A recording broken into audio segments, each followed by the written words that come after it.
I am that by Sri Nisargadatta Maharaj. Chapter 12. The person is not reality. Questioner. Kindly tell us how you realized. Maharaj.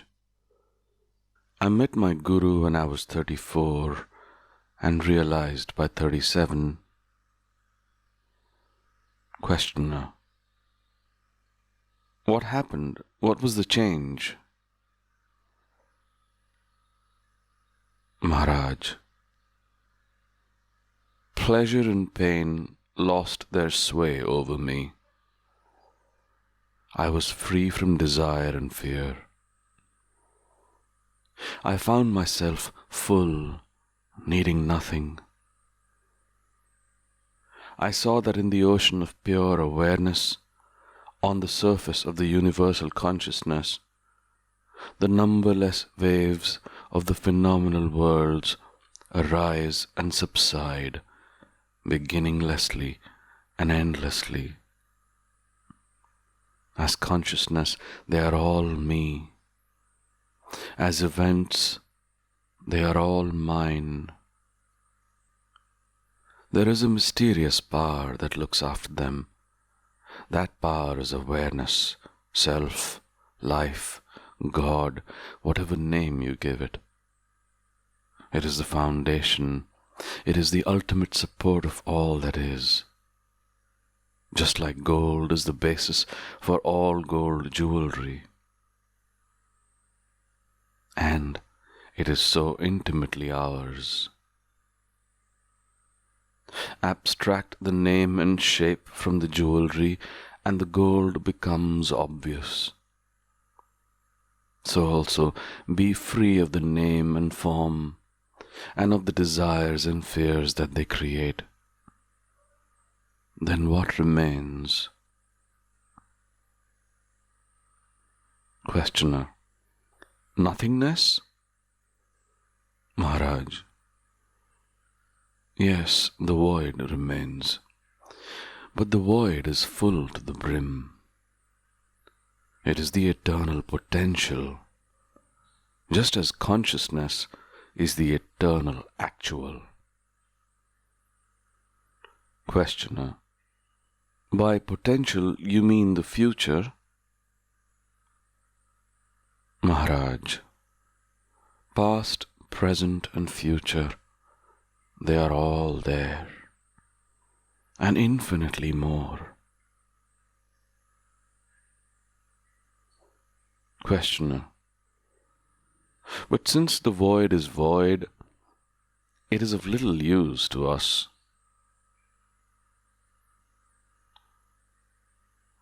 Maharaj.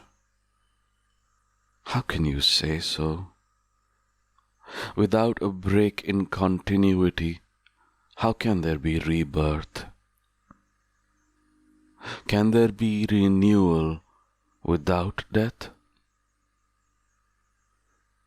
Even the darkness of sleep is refreshing and rejuvenating. Without death, we would have been bogged down forever in senility. Questioner. Is there no such thing as immortality? Maharaj. When life and death are seen as essential to each other, as two aspects of one being, that is immortality. To see the end in the beginning and the beginning in the end is the intimation of eternity. Definitely, immortality does not mean continuity. Only the process of change continues, but nothing lasts.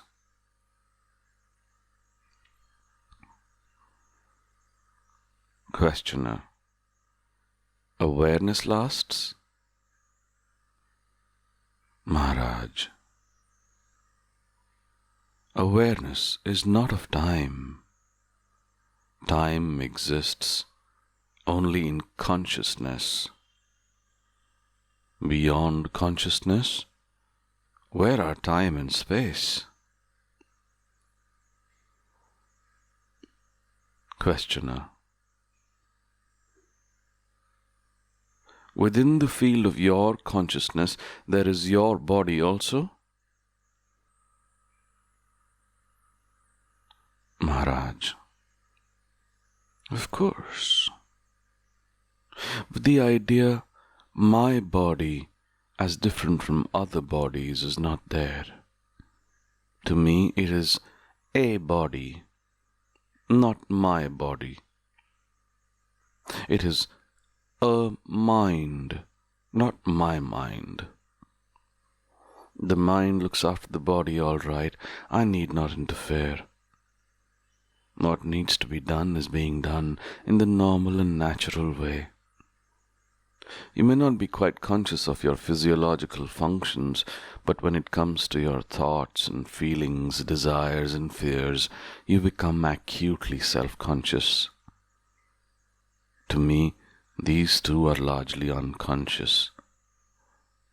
I find myself talking to people or doing things quite correctly and appropriately without being very much conscious of them. It looks as if I live my physical, waking life automatically, reacting spontaneously and accurately. Questioner. Does this spontaneous response come as a result of realization or by training?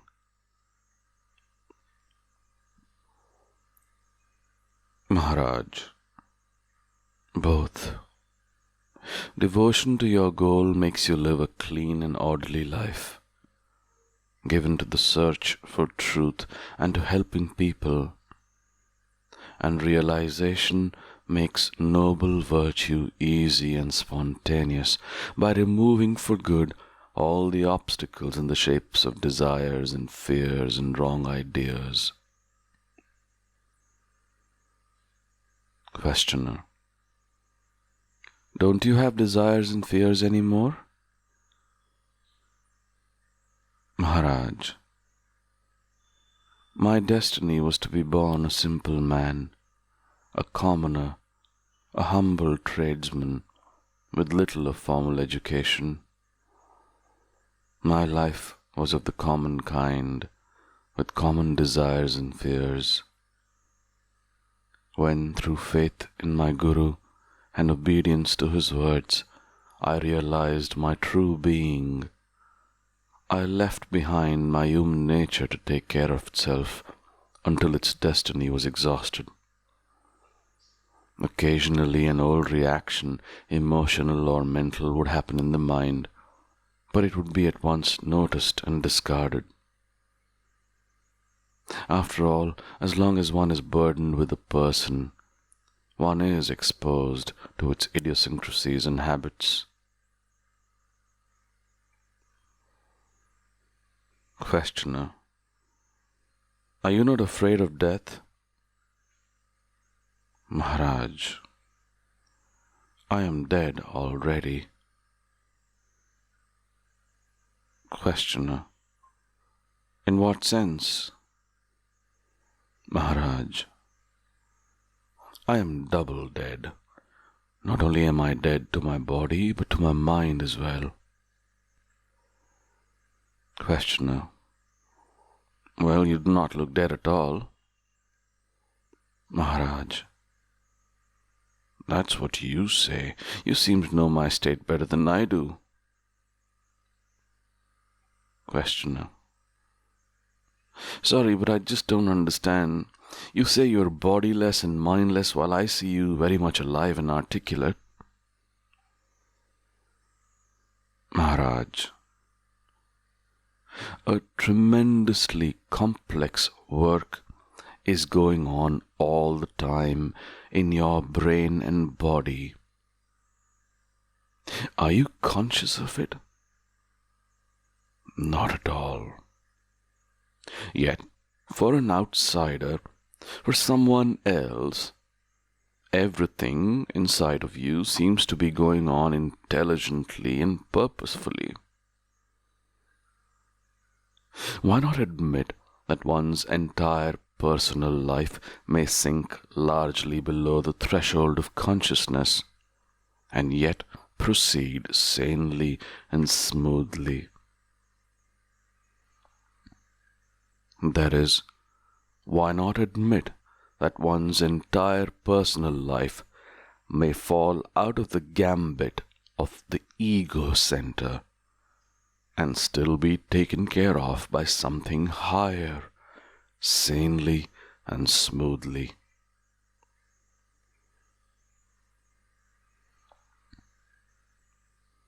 Questioner: is it normal?